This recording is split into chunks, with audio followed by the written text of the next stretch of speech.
কথা বলবো না। আচ্ছা, কালকের ফ্লাইটের টিকিট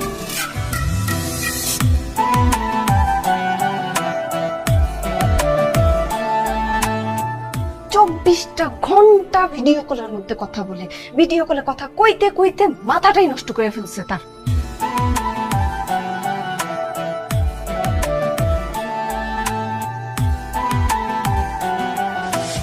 মাসুমের তো একটা ব্যবস্থা করুন দরকার। ও পড়াশোনা করবো, আর কি করবো?